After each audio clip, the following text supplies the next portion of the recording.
Bonjour à tous, bienvenue dans votre édition régionale. Ce jeudi 24 janvier, les professeurs manifestaient contre la réforme de l'éducation nationale qui touche notamment le bac. Ils se sont rassemblés dans plusieurs villes de la région pour exprimer leur mécontentement. La Bretagne fait partie des 2 régions les plus touchées par certains types de cancers selon une étude de Santé publique France. Pour accompagner les malades, des maisons des patients voient le jour dans la région. La dernière vient d'ouvrir à Crozon. Dans cette édition, nous serons aussi en duplex de Morlaix avec Martin Vaugoud. Bonjour Martin. Bonjour Julie. Vous êtes journaliste au Télégramme et vous avez travaillé sur les enquêtes publiques. La forme de ces consultations va changer en Bretagne. Oui, et ça suscite quelques inquiétudes. Eh bien, vous nous expliquez tout cela dans un instant, Martin. 54 postes supprimés sur le site de Nokia à Lannion. Le plan d'économie annoncé le 15 janvier a été détaillé ce jeudi. En France, ce sont 398 postes qui doivent être supprimés, surtout sur les fonctions support, c'est-à-dire la vente, la formation ou la gestion des commandes. Les 800 salariés recherche et développement du site breton ne sont pas touchés. Stéphane Duhil, délégué CFDT chez Nokia à Lannion, a réagi au micro de Mathilde Kemener. Pour lui, c'est la désillusion. 3 ans après les engagements du groupe et d'Emmanuel Macron, alors ministre de l'économie. Il s'est engagé sur 4200 personnes à maintenir pendant 2 ans, ça n'a pas été atteint. On devait atteindre aussi 2500 personnes en recherche et développement, on ne les a pas encore atteints non plus. Donc ça fait beaucoup de choses qui avaient été décidées avant et qui ne sont toujours pas acquises. Là, on nous annonce de nouveau un 3e plan en 3 ans depuis le rachat d'Alcatel-Lucent. Donc là, on n'en voit plus le bout. À l'époque, et même encore à Alcatel-Lucent, on en avait. Donc, la solution, c'est quoi? C'est de partir pour trouver quoi? C'est ça la difficulté. Et encore, il y aurait une raison économique. Mais nous, on ne la voit pas, cette raison économique. Nokia se porte bien. Rajeev Suri, donc le directeur général de Nokia, s'était engagé à augmenter les dividendes pour les actionnaires. Son seul moyen qu'il a trouvé, c'est de supprimer les emplois. Les professeurs étaient dans la rue ce jeudi. Partout en Bretagne, des rassemblements étaient organisés. Ils étaient une centaine, par exemple, devant les locaux de l'inspection académique de Vannes. Ils dénoncent la suppression de 118 postes d'enseignants dans la région, alors que les effectifs d'élèves devraient augmenter. Ils protestent également contre la réforme du bac annoncée par le ministre de l'Éducation et souhaitent une reprise du dialogue avec Jean-Michel Blanquer. Dans le Morbihan, ils ont pu rencontrer l'inspectrice académique ce jeudi. On écoute Bruno Demy, secrétaire départemental du SNES-FSU du Morbihan, au micro de Xavier Patrijon. C'est une réforme budgétaire de toute façon qui vise effectivement à augmenter les effectifs par classe en première et en terminale en regroupant effectivement les élèves. On supprime les séries mais on les regroupe et bien en classe, donc tout le monde sera à 35 par classe. Nous au contraire, je pense qu'il ne faut pas supprimer les séries, je crois même qu'il faut au contraire les diversifier encore plus. Et c'est pas par l'intermédiaire de ce qu'il fait que ça va marcher. Il faut diminuer les effectifs par classe. Il l'a fait en primaire dans les zones prioritaires, il se rend compte que ça a l'air d'être bénéfique, alors que ce sont des choses que l'on dit, qui semblent évidentes et que l'on dit depuis des années. Donc il faut revoir effectivement la méthode, il faut revoir cette réforme et tenir compte effectivement des revendications des organisations syndicales qui sont complètement oubliées, méprisées. Éducation toujours, et les lycéens sont invités à formuler leur choix pour le supérieur sur la plateforme Parcoursup depuis le 22 janvier. Les salons d'orientation sont donc des lieux importants. Dans le Morbihan, le salon InfoSup ouvrira à la fin du mois à Vannes. À Brest, le salon Azimut accueille les lycéens depuis ce vendredi et tout le week-end. L'an dernier, plus de 20 000 élèves s'y sont rendus. C'est la 2e année d'existence de la plateforme Parcoursup. Des ajustements ont été réalisés par le ministère. Et face à cette étape, Frédéric Mazat, responsable du CIO de Morlaix, invite les élèves à prendre le temps. Il va y avoir un renforcement de l'accompagnement des élèves. Donc déjà, les professeurs principaux tout au long de la démarche vont être présents. Les élèves ont un maximum d'informations. Ils vont avoir le rang du dernier admis de l'année dernière. Ils vont avoir les taux de sélectivité.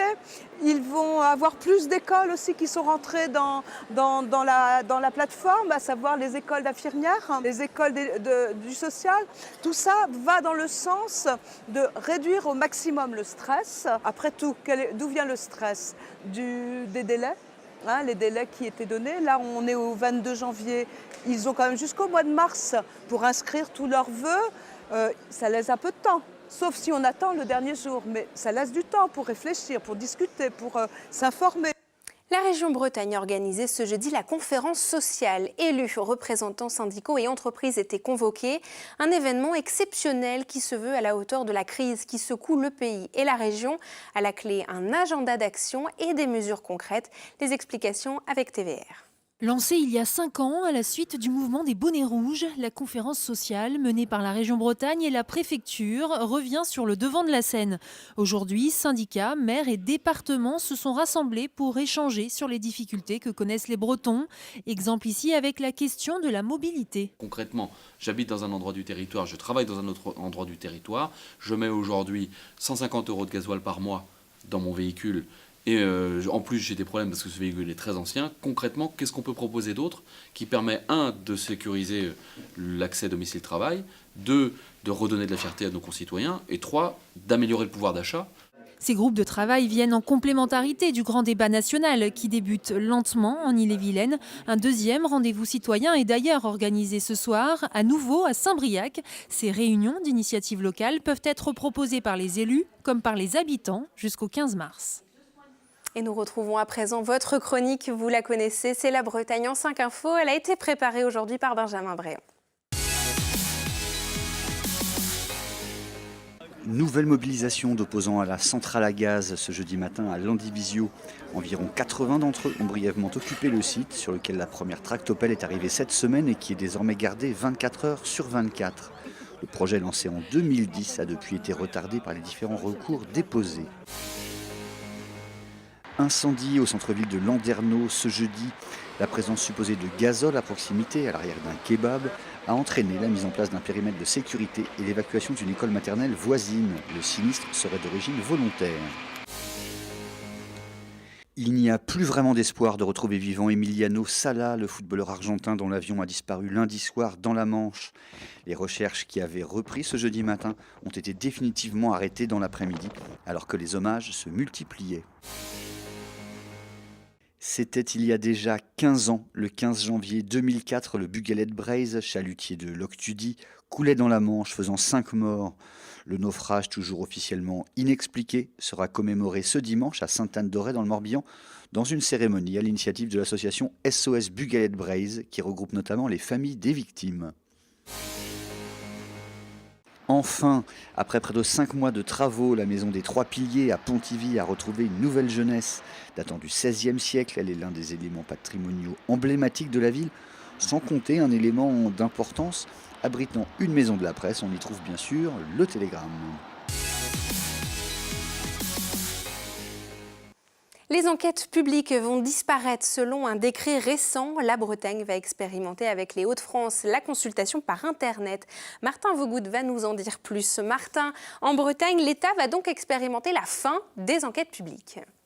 Oui, et l'idée, c'est de les remplacer par une simple consultation des citoyens par Internet. Autrement dit, on supprime le commissaire enquêteur, on supprime les réunions publiques, on supprime la possibilité de consulter les documents en mairie et à la place, on met en place une procédure 100% en ligne. Le but, c'est de gagner du temps parce qu'aujourd'hui, pour faire sortir de terre un projet, il faut souvent entre 10 et 15 ans. Cette expérimentation inquiète les défenseurs de l'environnement, on imagine. Oui, parce qu'elle va concerner des projets avec un fort impact sur l'environnement. Alors, pas forcément des choses aussi importantes que la centrale au gaz de Landivisiau, mais si je vous dis éolienne, si je vous dis exploitation porcine, là, vous sentez bien qu'on commence à arriver sur un terrain sensible. Eh bien, ces projets, ils entrent dans le cadre de cette expérimentation. Et ce que craignent les défenseurs de l'environnement, c'est que certains d'entre eux passe en catimini ou en tout cas que la population n'arrive pas à bien exprimer son opinion sur les projets. Oui, parce que l'un des obstacles, ça pourrait être la fracture numérique sur ce sujet. Ben oui, parce que ceux qui n'ont pas Internet ou ceux qui le maîtrisent mal vont évidemment avoir beaucoup plus de mal à exprimer leur opinion. Et puis même quand on maîtrise bien, consulter une grande carte par exemple sur son ordinateur, sur son smartphone, c'est beaucoup plus compliqué que de le faire sur une table en mairie. Dernier point important à dire, c'est que les élus du Conseil régional de Bretagne n'ont pas été consultés sur cette expérimentation et ils l'accueillent plutôt fraîchement. Alors on le voit bien, quand on parle grand débat, au moment où on parle démocratie participative, eh bien c'est peut-être pas un très bon signal que le gouvernement vient d'envoyer. Effectivement, merci beaucoup Martin pour ces informations. Et puis nous, on revient plus en détail justement sur la genèse du projet de centrale à gaz de Landivisiau dans notre magazine L'Instant T à 19h15. L'œsophage, l'estomac ou encore la peau. Selon l'agence Santé publique France, ces organes sont parmi les plus touchés par le cancer dans la région. Depuis 100 ans, la Ligue contre le cancer œuvre pour la recherche. L'association aide aussi les malades. Elle a ouvert en Bretagne 30 maisons des patients. La dernière a été inaugurée à Crozon ce mois-ci. Alors à quoi ressemblent ces endroits? Sophie Lecroisier s'est glissée dans celle de Brest. Toute la vie qui passe dans votre corps. Chaque semaine, Rosen, bénévole à la Maison des patients de Brest, propose des séances de relaxation, gestion du stress, de la douleur. Ces cours collectifs sont aussi l'occasion de moments de convivialité. Quand je viens, il y a le dialogue avec les gens sans retenue. Et c'est éviter les tabous, les non-dits, parler franchement et échanger. Ça permet, si vous voulez, parfois de pas s'enfermer aussi dans sa bulle un petit peu et de rester chez soi. Une trentaine de lieux comme celui-ci existent en Bretagne, 7 en Finistère. Les patients y retrouvent des soins dits de support en cancérologie, suivi psychologique et social, nutritionnel et socio-esthétique. Mais le comité départemental du Finistère s'attache aussi à développer davantage d'activités liées au bien-être des patients et à être présent sur tout le territoire. Depuis 2016 exactement, donc on s'est attelé à ouvrir des antennes sur les secteurs où il n'y en avait pas et à développer les petites antennes que l'on avait dans les secteurs où elles existaient déjà. Et en leur mettant en plus en place un panier de soins support et un certain nombre d'autres activités qui peuvent se mettre en place en local. Le comité s'appuie sur 11 temps plein et une centaine de bénévoles pour mener à bien ses missions. La Ligue finistérienne reçoit en moyenne 1 million d'euros de dons et de legs par an, la moitié allouée à la recherche et l'autre aux patients. Tous ces services sont bien entendu gratuits pour les patients. La Ligue contre le cancer fournit également, au travers de sa commission sociale, des aides ponctuelles pour l'année 2018. C'est ainsi près de 90 000 euros d'aides sociales qui ont été distribuées. Après avoir relevé le défi de la proximité, le comité départemental a pour nouvel objectif d'étendre ses actions de prévention. C'est ainsi que l'on referme cette édition. Merci à vous de nous avoir suivis. Ce soir, dans votre magazine L'Instant T, Pauline Ferco reçoit 2 athlètes bretonnes de haut niveau. Faustine Mérette, championne olympique de planche à voile, et Pavla Garnier du Spivova, du Quimper volley, à l'occasion de la journée du sport au féminin. Une émission que vous retrouvez à 19h15 et à 23h15 et puis en replay sur les sites internet de TB Sud et de TBO. Je vous donne rendez-vous demain à 19h. Passez une belle soirée sur nos antennes. À demain.